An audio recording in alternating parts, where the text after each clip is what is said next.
Very good. So, what I thought I'd do today is, in a way, lay out the main aspects of the practice, as if building it up from the beginning. And I'm doing this partly because this is how I build up my own practice when I do this. I I don't often just, as it were, open straight into the practice in its full purity. For myself, I usually just remind myself of some of the main elements of it. So hopefully that'll be helpful. It might be very familiar. Well, it probably will be very familiar to you.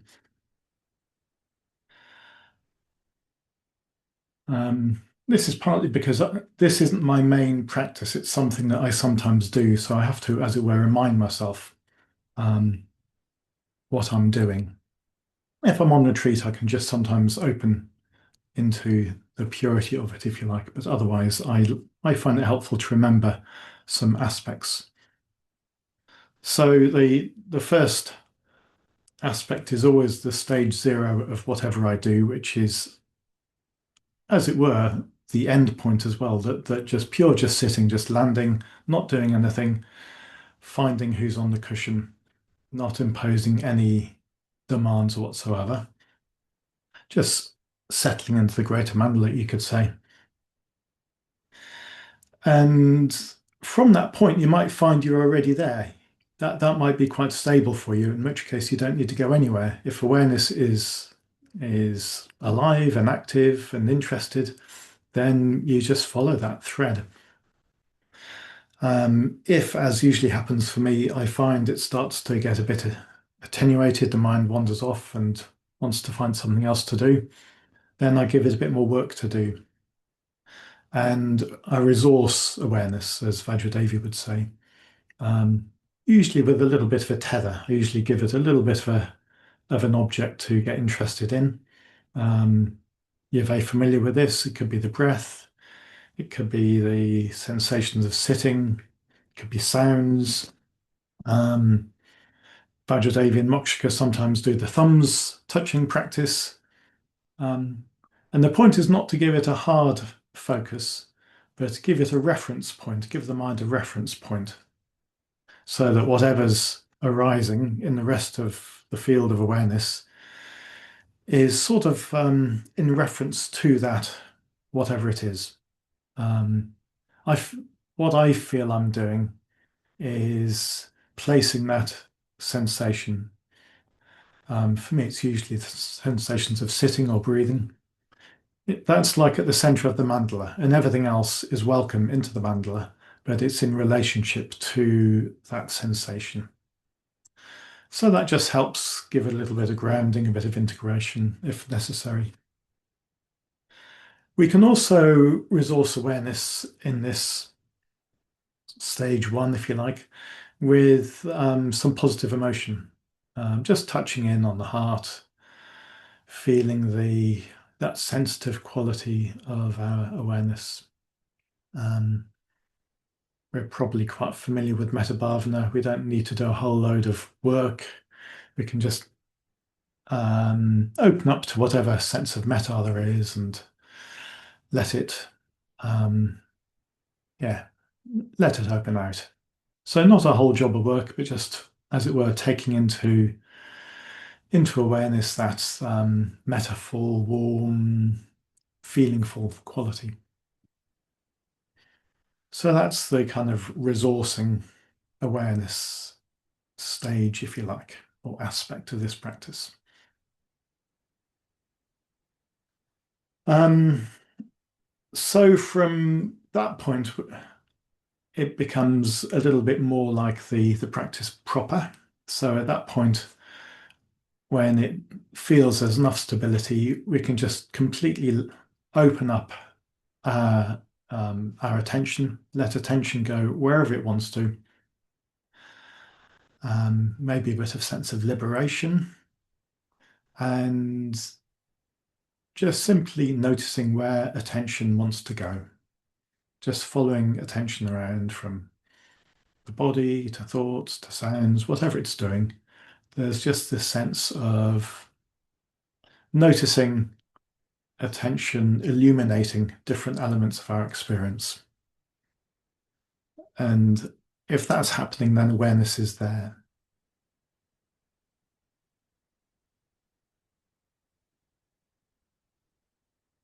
So from that point, in a sense, we're already doing it. If we've got this sort of choiceless attention just flowing around. But at that point, it helps me to remind myself of right view. So Vajradevi's got a lot to say about right view. Um, for me, what this is doing is finding some way of establishing a more correct view on the nature of what's happening, on the perceptual situation, you could say. So rather than little me in here driving this awareness thing, noticing things out in the world, that sort of usual way of dualistic perceiving, reminding mind that what's happening is objects of awareness are being known, objects of awareness being known. Or we could think of it as nature happening, conditionality happening. Somewhere or another, it's being a little bit less personal about this whole experience. You've probably got your own ways of doing this, and different things will be significant at different times. So that's right view. And then there's, as it were, right attitude. So this is where we pay a little bit more attention to the, as it were, the subjective aspect of the experience. Maybe up until now, there's been more attention going to the objects of awareness. So now we notice more the subjective aspect. So the knowing quality of mind and any qualities that are within that. So it could be more like the qualities of klesha, it could be sort of wanting this to be a bit different or getting a bit frustrated or not wanting these noises outside or not wanting this pain in the body. So we can notice any emotional attitude we got towards the experience. We can also notice the positive qualities, any sense of spaciousness, interest, equanimity. So at this point, we're, as it were, dwelling a little bit more with mind than being so sort of drawn out towards objects. But of course, objects are still arising, and we're noticing how we are in relationship to those objects. And then as we settle into that, that's more the uncontrived nature of this practice. We don't have to do anything. We can relax any sense of doing. We can notice any more subtle attitudes or thoughts that are still caught up with anything that's creating tension, really. We're sort of noticing any tension in the mind caused by meditating and just looking to really relax into the flow and trust that awareness knows what it's doing. Awareness is doing its work. There may be more or less delusion in the mind, and it'll unfold in accordance with the level of wisdom and the level of delusion in the mind. So in a way, right view is in the driving seat at this point. We're not trying to improve the experience.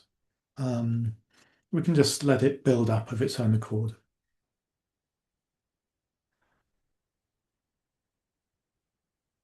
So there's not much more to say beyond that point. It's all just happening.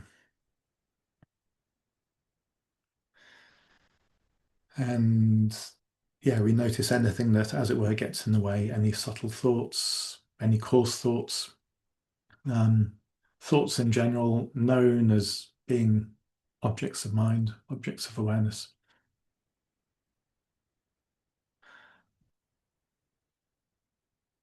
Okay, I think that's all I'd like to say about that. So what I'll do is lead it a little bit in that style, lead it building up in that kind of way. But of course, you've got to work out for yourself what's helpful. You might want to, as it were, open straight into the practice, or you might find that you sort of need to be working more with the integration with the resourcing. So it's fine to just do whatever you feel you need to do. So, I'm sure.